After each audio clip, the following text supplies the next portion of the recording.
Bienvenidos al podcast La Mesa de Jesús. Únete al Dr. Nick Venditti, cofundador de Inste Global, y a Elliot Reina, pastor de jóvenes en Mundo de Fe, mientras conocemos más a Jesús a través de la Biblia.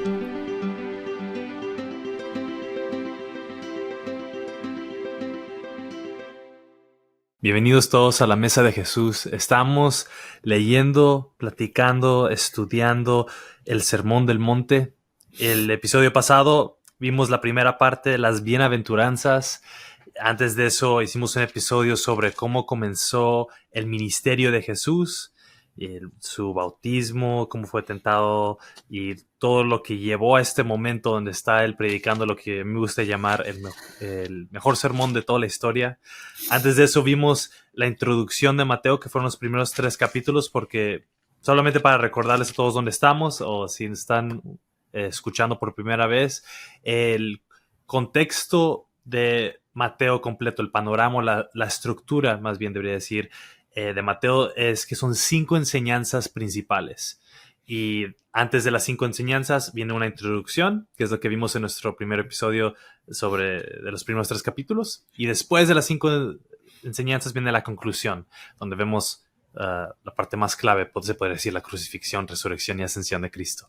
Pero estamos enfocándonos en la primera enseñanza ahora. Ya estamos en la primera enseñanza, que es anunciando el reino. Ya vimos las bienaventuranzas. El día de hoy vamos a terminar el capítulo 5, no, esa es la meta al menos, y vamos a empezar en el versículo 13. Pero antes de que veamos el primer pasaje, Doc, ¿hay algo más que quisiera decir como introducción a este episodio? No, en realidad lo bonito es que Mateo lo pone todo muy en orden y nos ayuda a entender bien su meta, ¿verdad? Que la meta es apuntar a Jesús como el Mesías, como el esperado de Israel, también el que cumple con todas las escrituras. Y eso lo vamos a mirar en un ratito.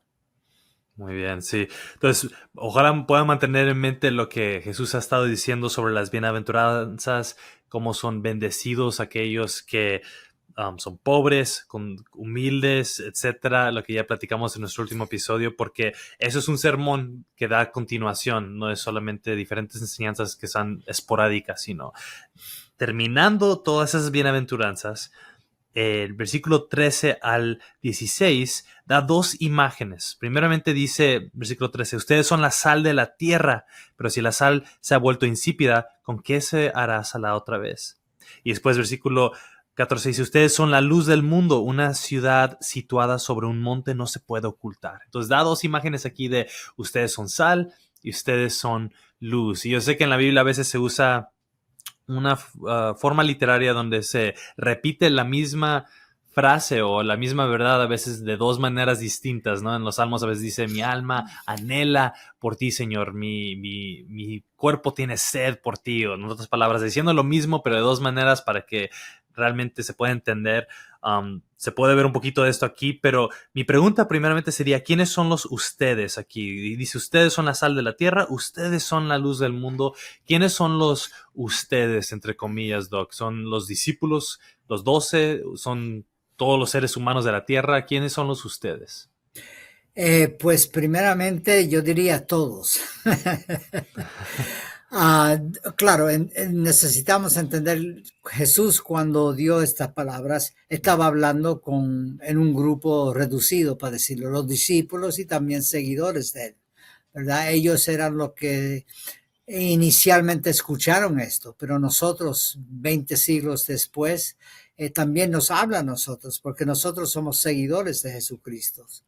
Entonces es importante entender que aunque el contexto inmediato era en el día de Jesús, pero no se limita a eso.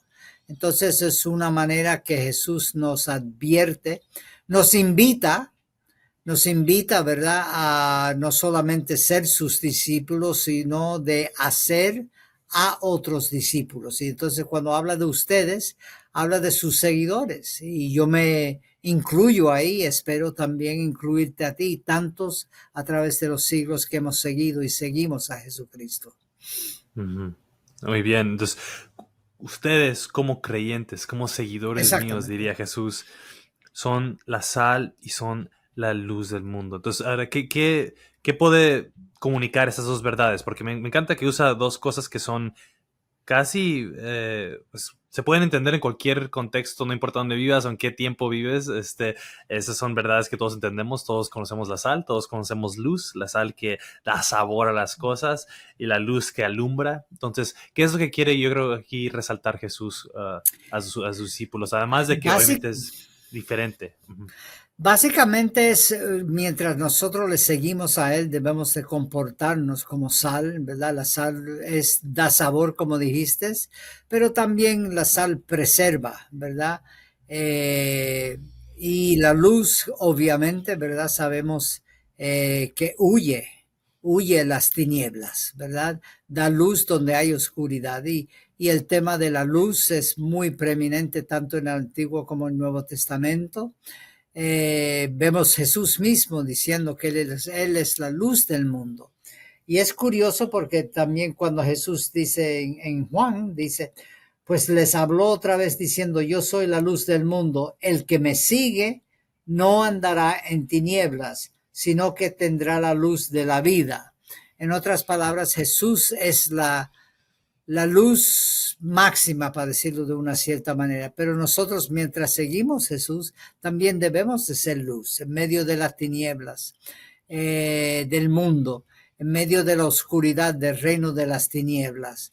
Y vemos como Jesús, al ser luz y nosotros seguir a Jesús, también debemos de ser así como Él es, ¿verdad? Luz al mundo.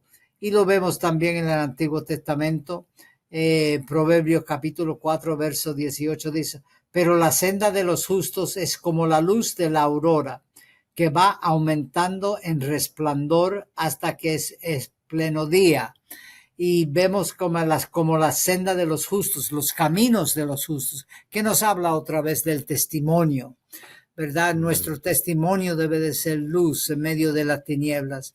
Si las personas en nuestra empresa donde trabajamos o los lugares donde nosotros asistimos de repente obran de una manera inapropiada, son oscuridad, ¿verdad? Vamos a decir, las personas roban al jefe, etcétera. Nosotros no debemos usar eso como excusa. Como hay veces que uno dice, no, pues los demás lo hacen, nosotros también. ¿Por qué no puedo hacerlo yo? ¿Verdad? Sí. Sino nos llama a un estandarte más alto, un nivel más alto y una ley de cumplir, que es la ley del reino, ¿verdad? Porque la ley del reino tiene, claro, obviamente un rey y ese rey es Jesucristo. Es una invitación, pero también un mandato de ser como Cristo, en donde nosotros vivamos lo que hacemos, nuestra manera de comportarnos. También vamos a hablar también un poquito más adelante nuestra manera de hablar, ¿verdad? Y todo lo que decimos, ¿verdad? No debemos de ser personas falsas, de mentira, sino todo lo contrario. Y yo creo nos ayuda. Es otra vez como Mateo usa la técnica de sobre una base sigue añadiendo cosas, ¿verdad? Y Sí. podemos notar obviamente como aquí comienza con luz y sal, pero luego entonces nos habla las implicaciones de todo eso. Exacto. Esa sal que preserva, además de dar sabor, esa luz que expone las Ujú. cosas de la oscuridad, que guía, que es diferente, distinta, apartada, ¿no? Ujú. De la oscuridad, apartada del mundo. Entonces, de ahí yo creo que podemos estar pensando en esta imagen que después él va a ir describiendo. De ahí después que termina esa parte diciendo, así brille la luz de ustedes delante de los hombres para que vean sus buenas acciones, o sea, en otras palabras, cómo viven, y glorifiquen a su Padre que está en los cielos. Entonces da gloria a Dios y da testimonio al mundo. Después de eso, parece como si Jesús está anticipando una pregunta que le puedan hacer sus oyentes, y antes de que le hagan la pregunta, antes de que lo acusen de algo, él quiere aclarar algo. Y dice, continuando el versículo 17, no piensen que he venido para poner fin a la ley o a los profetas. No he venido para poner fin, sino para cumplir. Entonces, aquí él está casi anticipando que van a confrontarlo diciendo, tú estás diciendo lo contrario a lo que la ley y los profetas dicen. La ley y los profetas es una forma de decir el Antiguo Testamento, como hemos cubierto en otros episodios. Yo sé que hemos hablado de esto más profundidad en episodios, pero ¿qué nos puede decir, Doc, sobre esto? ¿Qué está diciendo Jesús aquí, aclarando que él no vino a poner fin, sino para cumplir lo que dice el Antiguo Testamento? Pues básicamente, ¿verdad? Yo creo que aquí está clarísimo las implicaciones de Jesús. Él está diciendo, ¿verdad? Porque hay trágicamente, y lo digo trágicamente porque creo que es una vista corta interpretar como algunos cristianos hoy en día dicen o piensan, mira, el Antiguo Testamento no importa. Eso es algo que pasó, pero nosotros somos personas del Nuevo Testamento. Y al ser personas del Nuevo Testamento no necesitamos darle la importancia al Antiguo Testamento, o posiblemente eso no se refiere a nosotros. Y creo que vivimos una vida muy equivocada, porque primeramente aquí Jesús lo dice primeramente que Él vino a cumplir. En otras palabras, cuando nosotros leemos el Antiguo Testamento, es importante entender que hay una relevancia de todo eso y apunta a algo que no fue escrito en el vacío, sino apunta a la obra y la vida de Jesucristo, ¿verdad? Como el Mesías, lo vemos y hemos hablado muchas veces, por ejemplo, Daniel capítulo 7, cuando habla del Hijo del Hombre, que es citado tantas veces en el Nuevo Testamento, y lo cual Jesús mismo cita ante el sumo sacerdote, ¿verdad? Caifás, cuando le pregunta, y Anás le preguntan los líderes judíos, Dino, te conjuro, ¿verdad? Que seas y nos dejes saber si eres verdaderamente el Mesías. Y él da cita, ¿verdad? Daniel capítulo 7 otra vez, que Él es el Hijo del Hombre cuando veas el Hijo del Hombre venir en las nubes. Entonces no podemos divorciar el uno del otro. Y eso nos ayuda a entender, ¿verdad? No solamente el Nuevo Testamento, pero también el Antiguo Testamento. Hay tantas profecías que se han cumplido en la obra de Jesús, en la obra y vida de Jesucristo. Y hay tantas profecías aún hoy en día que se van a cumplir. Por eso cuando leemos, por ejemplo, el libro de Apocalipsis, para algunos es un libro muy, muy confuso, que si ¿qué es eso? ¿Qué es los símbolos, etcétera? Pero si no entendemos básicamente lo que es el Antiguo Testamento, vamos a llegar a una interpretación en realidad que falla. Entonces, lo que Jesús está diciendo, yo soy el cumplimiento de todo lo que es el Antiguo Testamento, pero otra vez al él cumplir, por ejemplo, hay personas que yo he escuchado decir, ¿verdad? No es importante seguir la ley, porque eso era el Antiguo Testamento. Y yo pregunto, ¿verdad? Entonces los 10 mandamientos no son importantes para nosotros. Yo puedo tener ídolos. Oh, no digo eso. Entonces necesitamos andar con cautela cuando tomamos esa actitud y descartar lo que es todo el Antiguo Testamento, porque como hemos dicho tantas veces en otros episodios, era la Biblia de Jesús. Y Jesús no rechaza el Antiguo Testamento, sino, como dice aquí, que Él cumple. Bien dicho, sí.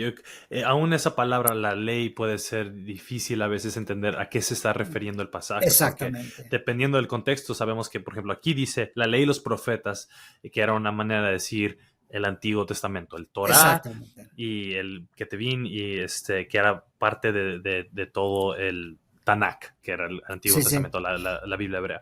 Pero al mismo tiempo, a veces la ley, por ejemplo, en Gálatas o en Romanos, a veces está hablando de la circuncisión o está hablando más específico de los actos que tenían que hacer para ser judíos. Ceremoniales. Exacto, entonces hay que a veces poder saber cómo interpretar qué parte no estamos tirando a la basura todo el Antiguo Testamento, porque Jesús lo dice claramente que Él vino a cumplirlo. Entonces eso nos ayuda a poder leer el Antiguo Testamento a la luz de los evangelios y de quién es Jesús, y ayudar que nuestro entendimiento del Antiguo Testamento da lugar a que podamos entender plenamente a quién es Jesús y su obra, porque esto no sucedió en un vacío, no sucedió esas palabras que está diciendo Jesús en un vacío, sino Él está diciendo, estoy viniendo a cumplir lo que ha venido antes que yo llegara. Entonces, las palabras de Dios son fieles, su pacto es uno, y aquí Jesús es el cumplimiento de ese pacto. Y me gusta que él aclara esto, porque después de que va a continuar diciendo, parece ser que sí está contradiciendo el Antiguo Testamento, pero como él acaba de decir, claramente no lo está contradiciendo, está cumpliendo su propósito. Entonces, de ahí, después de enseñar sobre esto un poquito, llegan lo que, vaya la redundancia, lo que yo diría que está en el corazón del mensaje del Evangelio, que dice que lo que importa más que nada es nuestro corazón. Entonces, versículo 21 dice, ustedes han oído que se dijo a los antepasados, no matarás, y cualquiera que cometa homicidio será culpable ante la corte, pero yo les digo que todo aquel que esté enojado con su hermano será culpable ante la corte. Y después, saltándonos al versículo 27, dice, ustedes han oído que se dijo, no cometerás adulterio, pero yo les digo que cualquiera que mire a una mujer para codiciarla, ya cometió adulterio con ella en su corazón. Entonces aquí parece ser que él está citando el Antiguo Testamento y está diciendo, no, no es así, es así, pero no... Pero ya él acaba de aclarar que no lo está contradiciendo, no lo está poniendo a fin, sino lo está cumpliendo. Entonces ayúdenos a navegar eso, Doc. ¿Qué se está refiriendo cuando él cita que no matarás, pero después dice que en su corazón el odio es lo mismo, o también con el adulterio y la lujuria en su corazón? Pues otra vez, no nos olvidemos el contexto inmediato. Jesús está hablando no solamente a sus discípulos, pero estaban líderes religiosos ahí presentes. Y habían diferentes escuelas, diferentes maneras de interpretar. Y entonces Jesús está llamando la atención a ese tipo de enseñanza, porque fijémonos, él no dice, mira, la Biblia dice, o el Antiguo Testamento dice eso. Ha sido dicho. En otra palabra, es una interpretación de algunos maestros que dicen tal cosa, pero Jesús lo lleva a un nivel aún mucho más allá, a decir que no es lo exterior. Y vemos en otros pasajes bíblicos que Jesús habla, ¿verdad? Sobre todo, si me recuerdo bien, el capítulo 23 de Mateo, cuando él habla contra los líderes religiosos, especialmente los fariseos. Él habla de los... Exactamente. Y entonces notamos que ahí está hablando de las personas que interpretan o viven una vida de fantasía o de mentira, de hipocresía, exteriores, ¿verdad? Que aparentemente ellos llevan todo bien, están bien con Dios, pero en su interior, en lo que es el ser en realidad como ellos son, están muy lejos de Dios. Entonces, aquí Jesús resalta la importancia de que no son las cosas exteriores, sino lo que está dentro del ser humano, en nuestro corazón. Claro, y cuando habla de corazón, y hemos hecho un episodio sobre esto, pero no es el corazón que bomba, ¿verdad? El órgano que tenemos aquí en nuestro pecho, sino está hablando de las intenciones, lo que es el ser humano, el interior, y que somos pecaminosos, ¿verdad? Somos pecadores y que necesitamos ser limpios de todo eso. Y es lo que Jesús está refiriéndose aquí. Exacto. Yo creo, como usted dijo, no está contradiciendo el Antiguo Testamento porque está dando un entendimiento más profundo. Él dice, ustedes han oído que los antepasados dijeron no matarás, pero déjate ayudo a entenderlo a un nivel más profundo. No significa solamente la acción o el hecho de matar a alguien, de quitar la vida, sino que también es pecado y está mal desde el corazón el odio. Y el cometer adulterio obviamente está mal, no está diciendo que no está mal, pero está poniendo la vara más alta, está diciendo hay un llamado más alto que los quiero llamar, una transformación interna que va a causar que las acciones externas cambien, que en tu corazón el codiciar a una mujer ya está mal, desde ahí quiero empezar, yo quiero tu corazón. No solo quiero tus acciones, porque como usted dijo, los fariseos se habían vuelto muy buenos en, quizá no fingir, eso quizás sería una mala palabra, pero en controlar sus acciones de tal manera que ellos parecían limpios, parecían perfectos, pero Jesús dice, pero no has cambiado lo que solamente yo puedo cambiar. Y entonces es un llamado a que apunta a nuestra necesidad de gracia, que obviamente va a ser hallada solamente poniendo nuestra fe en Cristo Jesús, donde Él transforma nuestros deseos, nuestros anhelos, nuestro corazón, nuestros pensamientos, y desde adentro hacia afuera cambia nuestra vida, aunque sea imperfecto y sea un proceso de santificación, ¿verdad? Entonces, Él está aquí cumpliendo el propósito de la ley, pero Él está diciendo, yo lo voy a hacer de una manera profunda, real. Y de ahí parece ser que está hablando de un tema completamente diferente, pero va de la mano con lo que termina hablando del adulterio y empieza a hablar sobre la infidelidad y la mujer divorciada y el matrimonio, pues. ¿Qué sucede cuando alguien quiere quiere romper el pacto del matrimonio, ya sea por causa de infidelidad, se puede volver a casar a alguien? Y está hablando de eso porque yo creo que el matrimonio es algo tan importante al corazón de Dios, de que Él lo creó, como dice desde el principio. Jesús cita el Génesis en otro pasaje hablando de entre una mujer y un hombre para que sean una carne, lo que Dios unió. No es una unión humana, es una Dios divina, una unión divina, Sí. que ningún hombre lo separe. Y de ahí después habla también de algo también muy práctico. Dice, no se pongan a jurar por Jerusalén o la ciudad o el gran rey o otras cosas. Ustedes no tienen control ni de sus cabellos. Entonces dice que su sí sea sí y su no sea un no. Entonces, ¿qué podría decir Doc sobre esas dos partes rápidamente, que parecen ser muy prácticas, pero que está hablando sobre también quizá nuestro testimonio, como habíamos dicho anteriormente?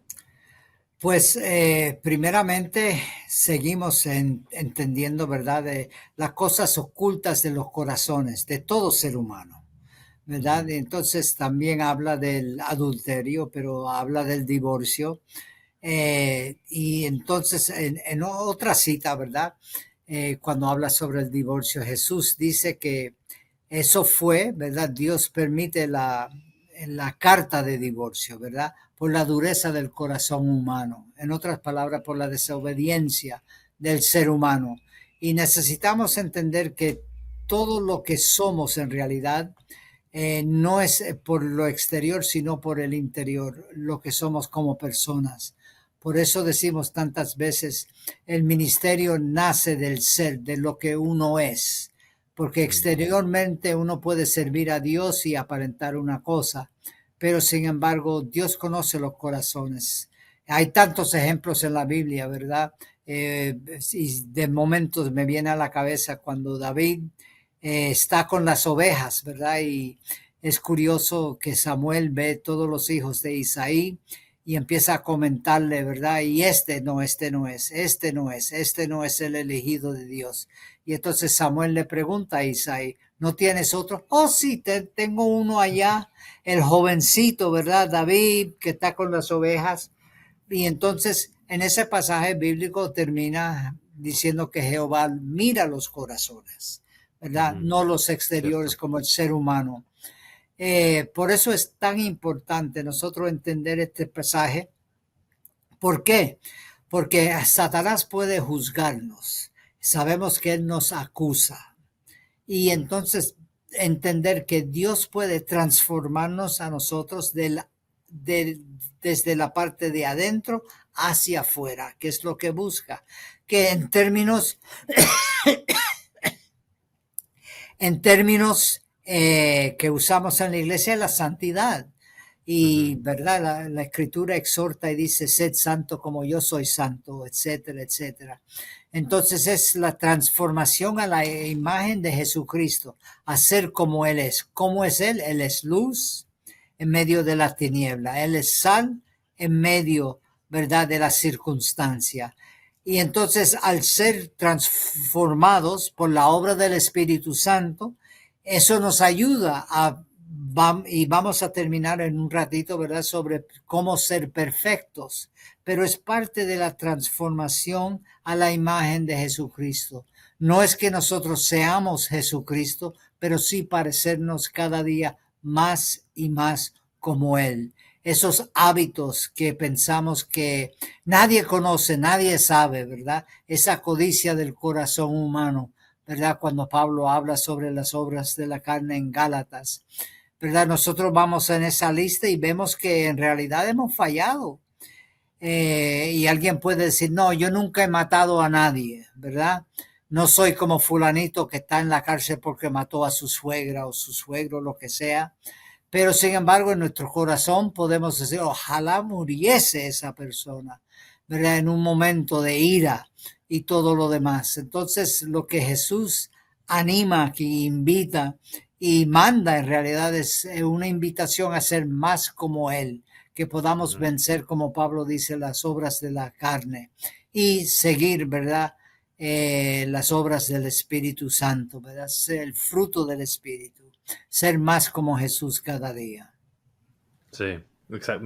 Me gusta esa manera de resumir todo lo que hemos estado viendo. Como hemos dicho, Jesús está poniendo un bloque sobre otro y si nos alejamos un poquito y vemos qué tienen en común esas cosas que nos está llamando, invitando y también retando a hacer es transformación, desde adentro hacia afuera, cómo vivimos nuestra vida, aún en las cosas de cómo decir que si algo lo vamos a cumplir, que lo vamos a cumplir y mantener nuestro pacto a nuestra esposa y transformar nuestros deseos. Y a continuación, después vemos la última parte que vamos a cubrir el día de hoy para terminar el capítulo 5.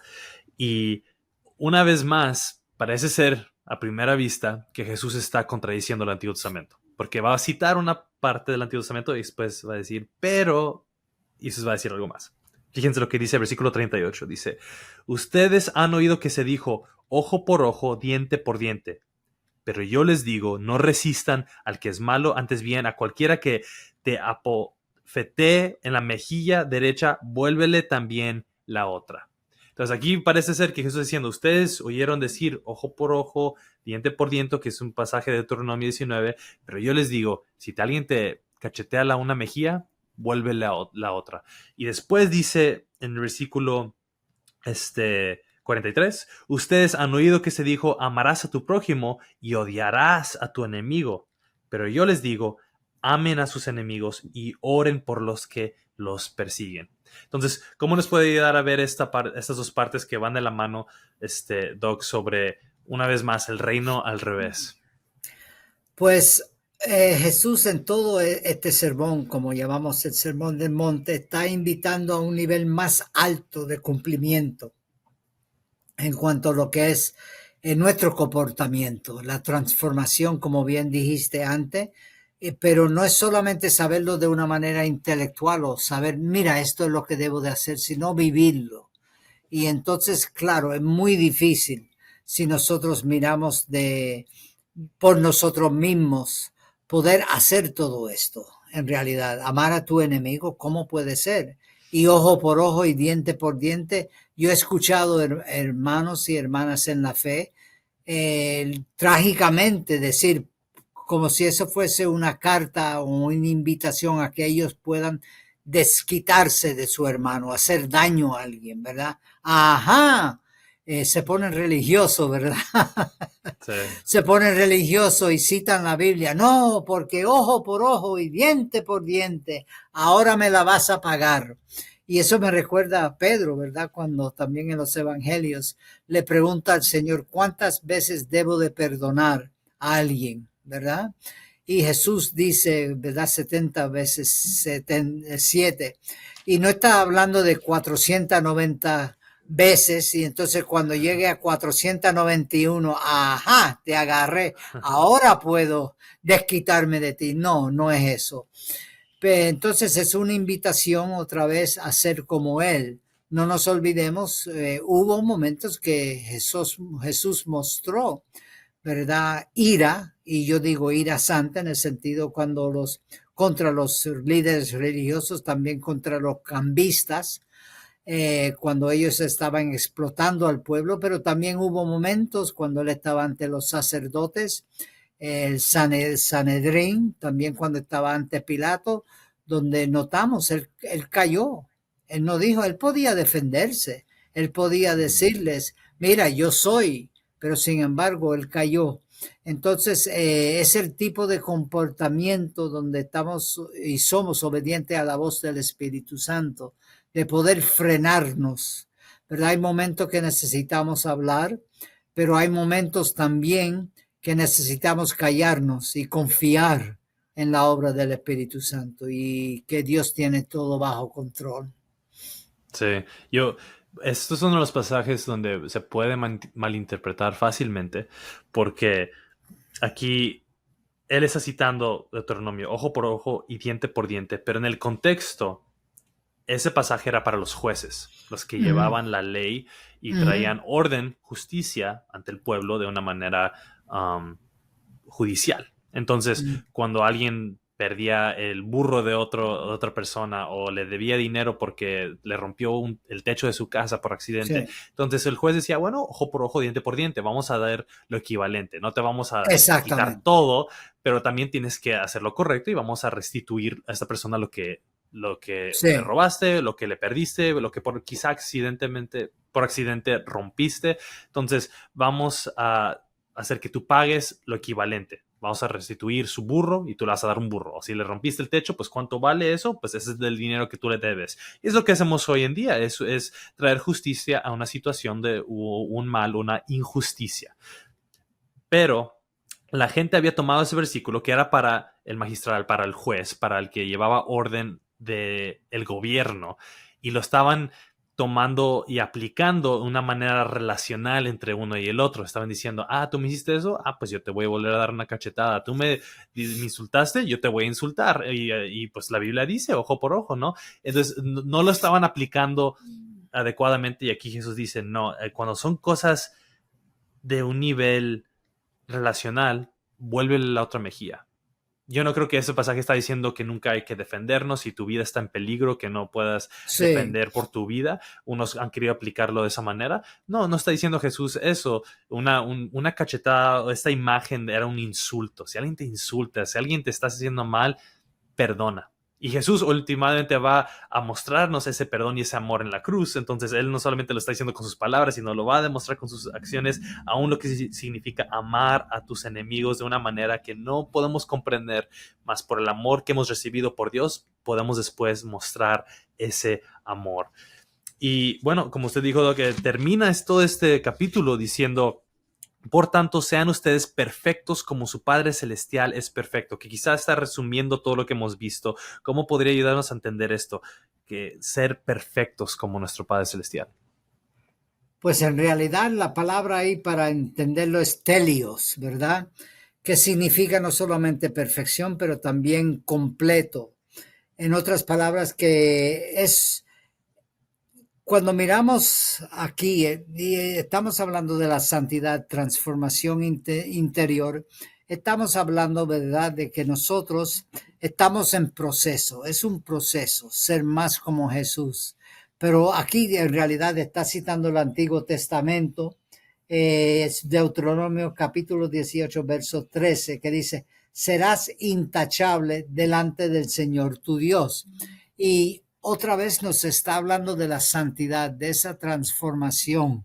¿Cómo podemos vencer cuando el apóstol Pablo habla de vencer al pecado, ¿verdad? Que somos esclavos del pecado. Entonces, todo esto es parte del proceso, ¿verdad?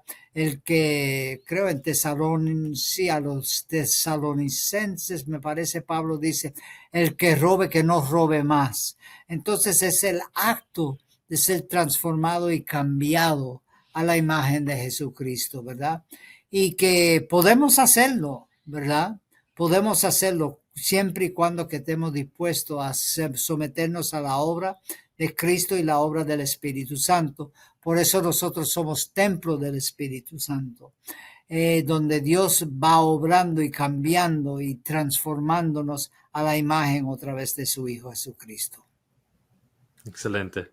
Y bueno, Ujú. eso ahí podemos terminar lo que nos ha dado el tiempo de poder cubrir el resto del capítulo 5, y eso yo creo que nos ayuda a resumirlo. Está Jesús queriéndonos llamar a ser perfectos, como usted dice, completos en Él. Eso da un entendimiento más profundo a lo que significa que seamos transformados desde adentro hacia afuera, que podamos ser luz y aún glorificar a Dios con nuestras acciones y ser Exactamente. testimonio a otros de la verdad de Cristo. Entonces, gracias una vez más, Doc, por eso yo continuaremos ya en nuestro siguiente episodio con capítulo 6, caminando y entendiendo y leyendo, platicando sobre el Sermón del Monte, que todos sean bendecidos. Espero por este contenido. Espero que que puedan compartirlo con otros y nos veremos en nuestro siguiente episodio. Que sigan aprendiendo a ser más como Jesús y conocerlo a través de las Escrituras. Adiós, bendiciones.